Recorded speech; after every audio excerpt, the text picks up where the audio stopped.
selamat siang. Balik lagi nih sama aku Deris, yang pasti kita di acara podcastnya Logos. Dan aku setiap podcast ini nggak pernah sendiri. Aku selalu sama speaker yang handal. Nah, sekarang aku hari ini sama Pak Sagi Arsyad nih. Halo Pak Sagi. Halo. Nah, Pak Sagi Arsyad ini sebagai VP of Teknologi dari Logos, yang pasti sudah handal lah di bagian cloud. Karena Logos ini menjual tentang cloud computing seperti itu.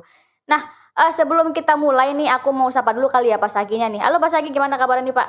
Baik, alhamdulillah. Baik, alhamdulillah. Pokoknya Pak Sagi nih setiap Jumat ini selalu ceria ya Pak? Terutama karena Jumatnya habis gajian. Oke, habis gajian, habis payday teman-teman. Jadi langsung cerah. Cerah ya.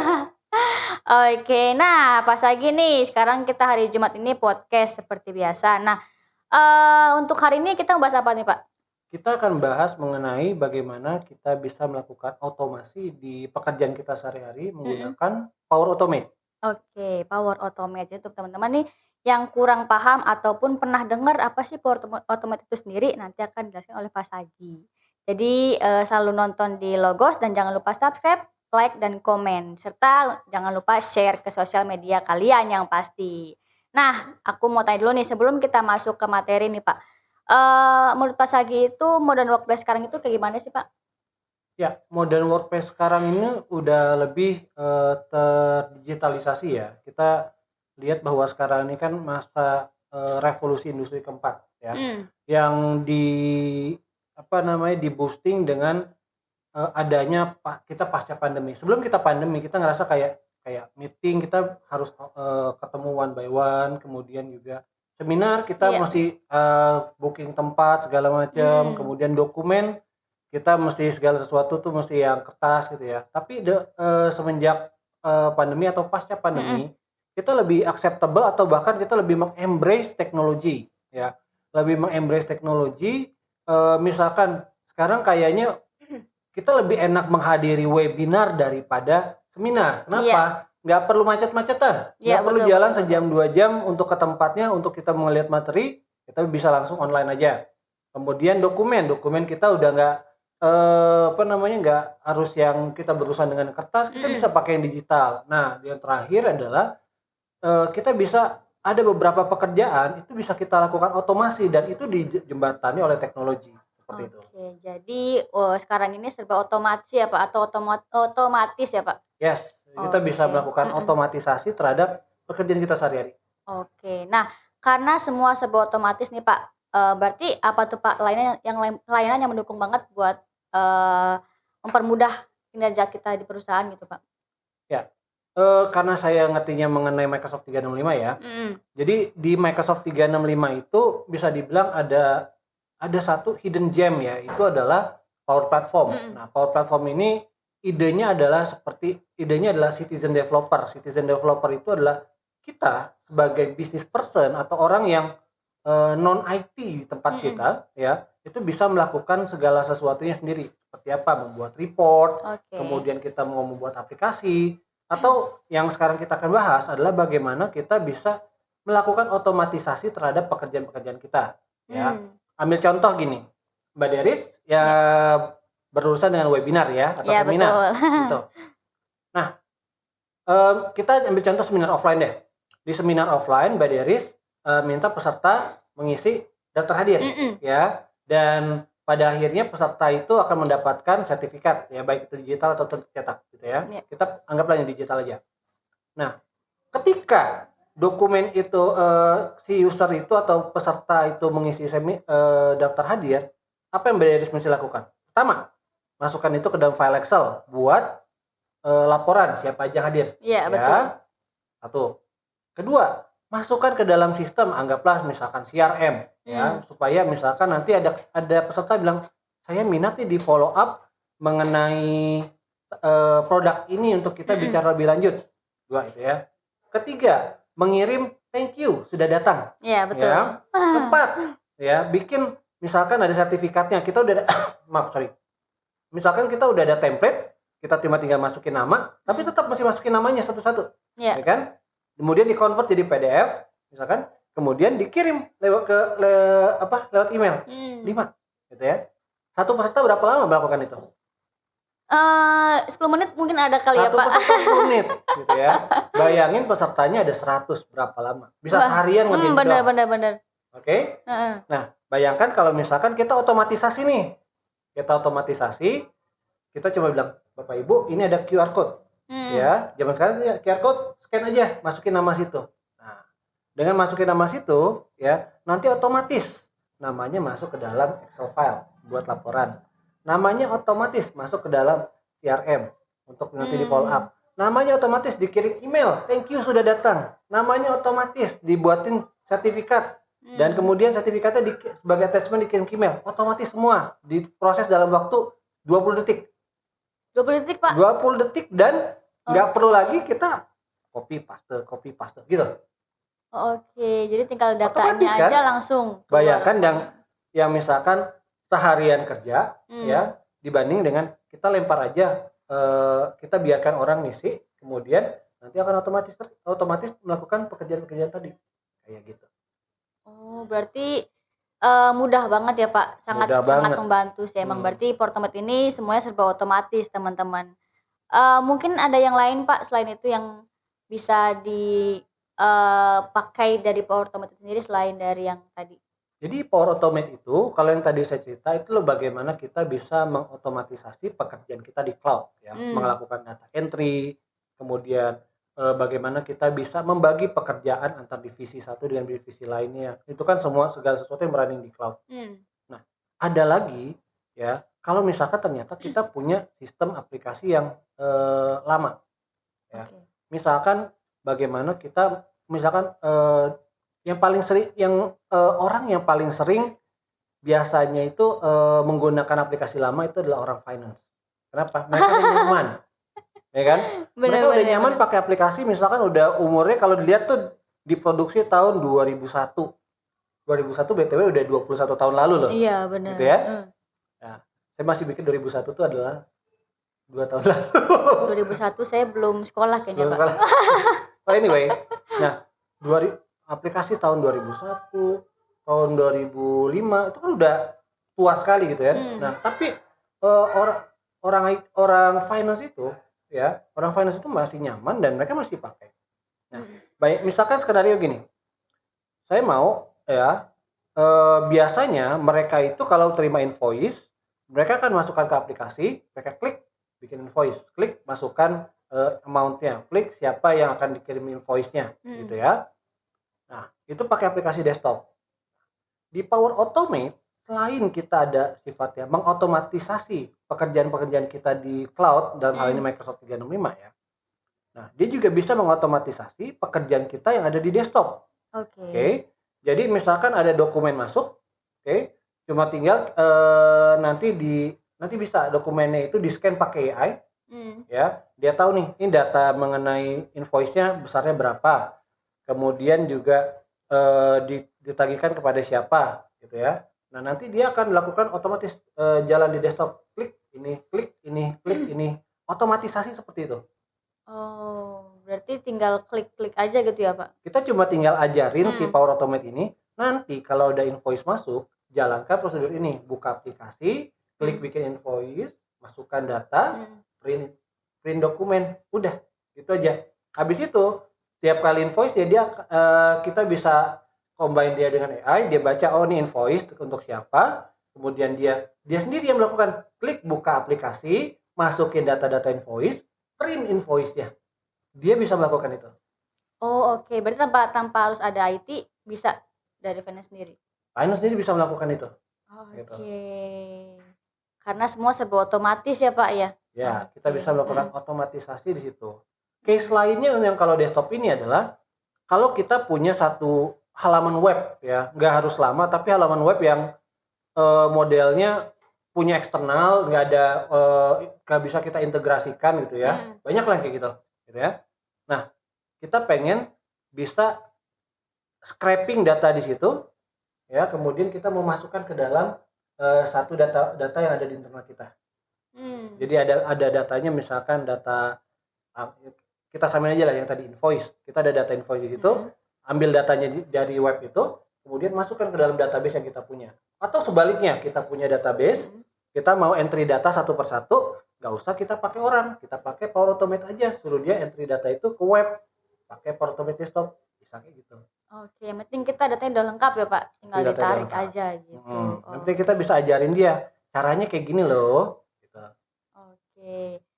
Nah, jadi Power Automate itu serba otomatis dan serba mudah lah pokoknya. Nah, selain itu saya pernah dengar ya Pak, Power Automate itu bisa membantu untuk yang namanya cuti approval juga tuh Pak. Nah, itu gimana tuh Pak? Mungkin ada teman-teman yang belum tahu nih, karena kan banyak juga yang masih manual, yang masih harus WA dulu nih ke manajernya atau atasannya gitu, "Saya mau cuti," Yes. gitu, atau tanda tangan.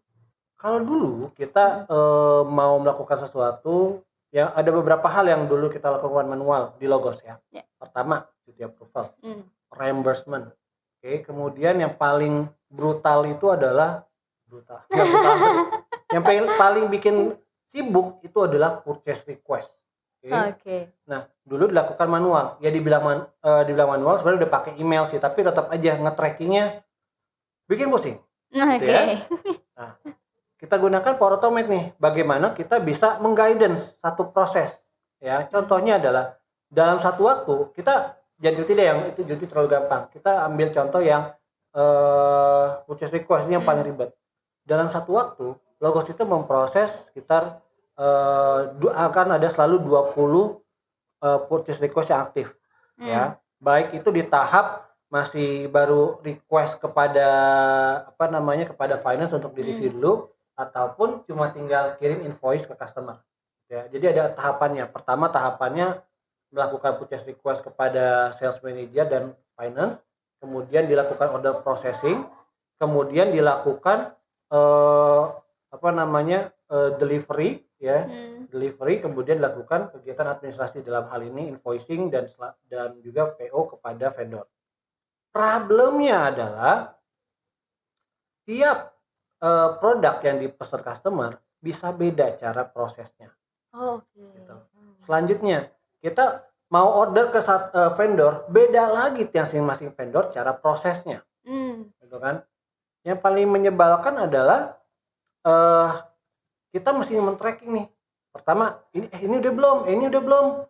Kemudian yang kejadian, loh kok ini udah di saya? Semestinya kan dilakukan approval dulu, kenapa udah di saya? Atau misalkan di finance, loh kok dia minta invoice? Semestinya kan ini barangnya di delivery dulu, gitu kan? Nah, yang kayak gitu bikin banyak cekcok, kadang ada salah-salahan. Ini salah nih, gitu kan? Nah, Power Automate dalam hal ini bisa berguna untuk bagaimana kita bisa mengintegrasikan pekerjaan antar divisi ini, ya. Dia guidance nih. Pertama tahapnya melakukan ini dulu. Kemudian tahapnya melakukan ini dulu. Setelah di approve, lakukan tahap ini. Nah, dia ada semacam kayak decision tree. Kalau misalkan produk ini cara prosesnya kayak gini, nanti suruh ke tim delivery. Cara prosesnya kayak gini ya, cuma tinggal kasih outputnya seperti apa. Nah kan? Nanti hasil output ini dikirim lagi kepada tim finance, ini udah selesai gitu ya. Nah, misalkan produk yang lain lagi, cara prosesnya kayak gini. Nah, kemudian kirim order ke vendor sesuai dengan cara proses ke vendor ini. Nah, kayak gitu yang kita lakukan guidance ya, dan bisa dibilang chaos yang terjadi karena proses order processing itu di Logos itu bisa dikurangi sampai dengan 95%. Wah, lumayan banget loh Pak itu. Gitu. Dulunya yang kayak salah-salahan, ini kenapa belum? Iya benar. Ini kenapa misalkan udah di saya, ini kan belum diproses melakukan kegiatan ini, gitu kan? Belum lagi kayak, loh ini mau diproses, datanya kurang lengkap, lah kayak gitu loh. Oke. Nah, yang kayak gitu, itu udah bisa dikurangi sampai dengan 95%. Gitu ya. Hampir sempurna, 95% ya Pak. Kalau udah sempurna lah itu. Berarti dulu Logos ini masih manual ya Pak? Dulu manual sih, tapi sekarang udah by system gitu. Jadi dan juga misalkan kayak order ke supplier udah by system, supplier udah lihat ini ordernya udah valid gitu. Kalau dulu kadang udah order dibalikin lagi, balikin lagi. Nyebelin gitu. Tapi sekarang kan udah modern Pak. Iya, dengan otomatisasi itu kita udah bisa menghemat waktu, kemudian yang paling penting adalah menghemat energi emosi lah.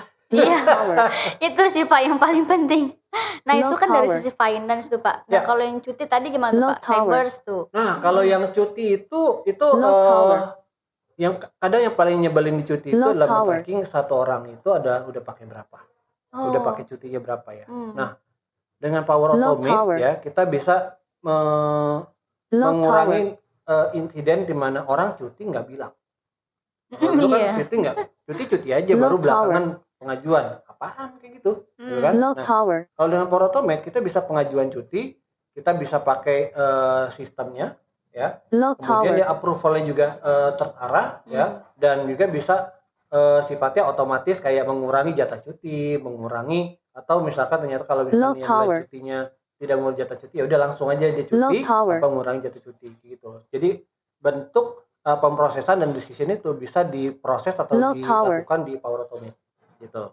Oh gitu. Low Jadi kalau power. kita ngambil cuma 2 hari juga otomatis langsung 2 hari yang kepotong gitu ya Pak? Tergantung. Oh gitu. 2 harinya itu tipe yang Low mengurangi power. jatah cuti atau enggak? Oh oke. Kalau kayak sakit kan enggak kan? Oh Low iya kalau power. sakit enggak. Nah, kalau sakit enggak. Jadi kayak tim HR nggak usah mikirin, oh udah Low di-approve, power. udah otomatis berkurang. Kalau dulu kan masih, aduh kurangin dulu Low nih, power. mana yang kurangin, text time, Iya, right? belum namanya Nah ini nyari prosesnya nama. udah pakai Power Automate aja, kayak Oh, gitu. Oke. Berarti nama udah Low ada, power. jumlah cuti udah ada ya Pak ya. Berarti tinggal tergantung nih cutinya yang sakit atau bukan gitu lah ya Iya. Pak. Oke. Nah reimburse gimana tuh Pak? Tadi kan mau cuti, finance yang Sama Low reimburse power. ini mempermudah untuk kayak decision ya. Terus sebenarnya lebih karena guidance approval sih ya. Jadi udah di approve di mana dulu. Jadi ketika misalkan yang paling perlu dijagain dari reimbursement ini adalah pastikan duit keluar itu udah di approve.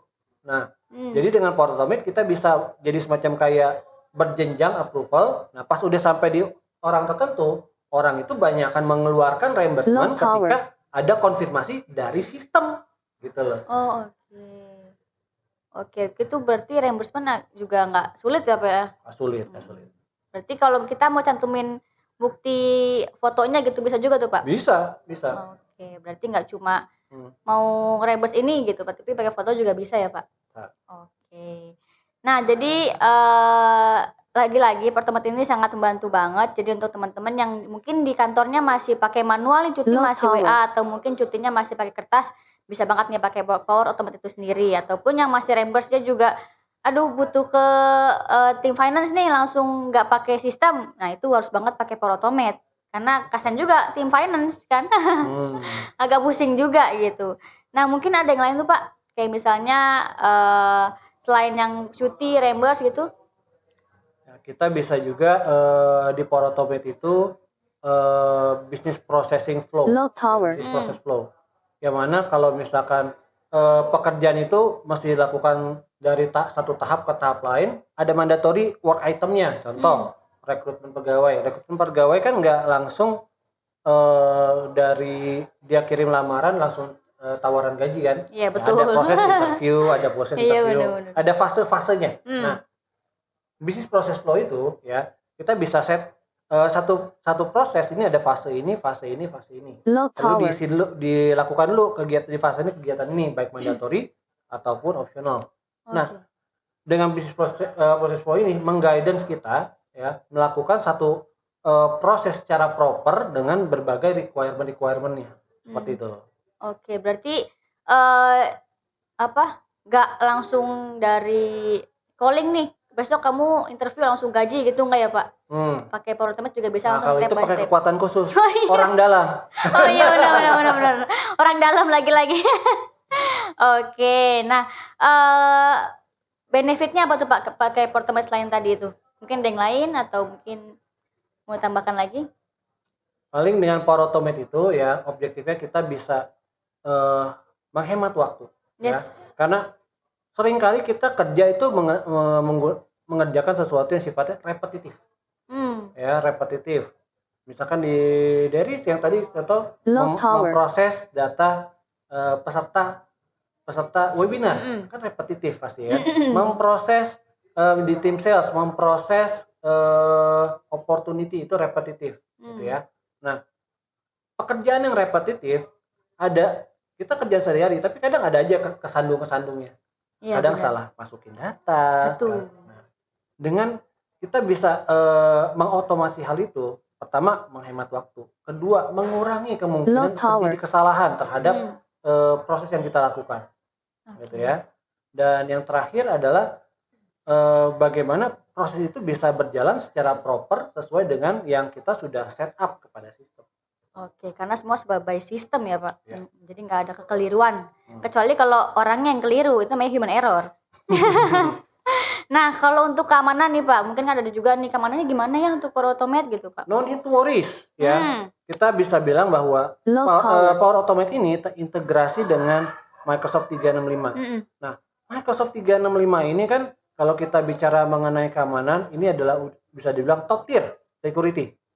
Dengan berbagai security feature seperti multi-factor authentication, kemudian juga berbagai policy seperti password policy, multi-factor authentication, kemudian juga information protection gitu. Low power. No need to worry about security. Oke, yang pasti security itu terjamin banget. Itu nggak akan, insya Allah nggak akan kenapa-kenapa. Gitu ya. Oke, nah ini tentang Power Automate nih. Tadi udah jelasin Pak Sagi, cuti approval, reimburse, dan juga tadi untuk tim finance nih yang mungkin nanti nonton tim finance bisa banget dengerin ini karena ini berguna banget. Pasti kalian pusing mikirin secara manual tuh pusing banget gitu kan. Nah ini kita udah ngasih sharing lah tentang Power Automate gimana membantu tim finance gitu dan juga tim lainnya. Nah untuk teman-teman nih kita juga nanti akan ada webinar ya Pak ya? Ya benar itu tentang Power Automate. Nah ini kalau boleh tahu nih Pak, kasih clue sedikit Pak. Apa webinarnya? Kita akan bicara mengenai robotic process automation. Robotik ya Pak? Wow. Namanya doang yang serem, padahal sih unyu-unyu. Oh iya benar, termasuk Pak Sagi unyu-unyu. Nah itu mungkin nggak bisa kasih Pak sedikit dulu robotik di Power Automate lah pokoknya. Robotic process automation itu adalah yang salah satu tadi saya cerita bisa dibilang adalah desktop automation. Ya, bagaimana hal yang biasa kita sehari-hari lakukan di desktop kita lakukan otomatisasi plus kita kasih parameter-parameter ya, gitu ya. Misalkan hari ini buat invoice tadi tuh. Hari ini buat invoice PT A, kemudian nanti invoice buat PT B, buat PT C. Itu kan caranya sama, cuma beda tujuannya siapa, besarnya berapa, cuma beda parameter ya kan. Nah, di webinar itu akan cerita bahwa di Power Automate ada seperti ini. Gitu ya, tentunya nggak harus kita bicara mengenai invoicing, kita bisa bicara mengenai banyak hal lah yang bisa kita lakukan di Power Automate itu. Oke, jadi nggak cuma invoice nih teman-teman, dari tim marketing pun seperti saya juga bisa membantu banget nih dari Power Automate itu sendiri. Oke, nah mungkin cukup sekian nih tentang Power Automate teman-teman, udah jelasin secara detail nih bersama Pak Sagi. Untuk teman-teman nanti yang mau tahu lagi tentang tadi yang robotik ini, wah robot loh ini. Itu nanti aja di webinar kita di bulan September, itu ada di pertengahan atau di awal. Untuk tanggal nanti akan diinfokan kembali. Seperti itu. Mungkin lagi Pak Sagi mau tambahkan? Itu aja. Oke, dari Pak Sagi juga cukup sekian. Dan dari kita juga cukup sekian. Jangan lupa untuk subscribe, like, komen, dan share ke sosial media kalian. Oke. Mohon maaf bila salah kata. Selamat siang dan bye. Bye.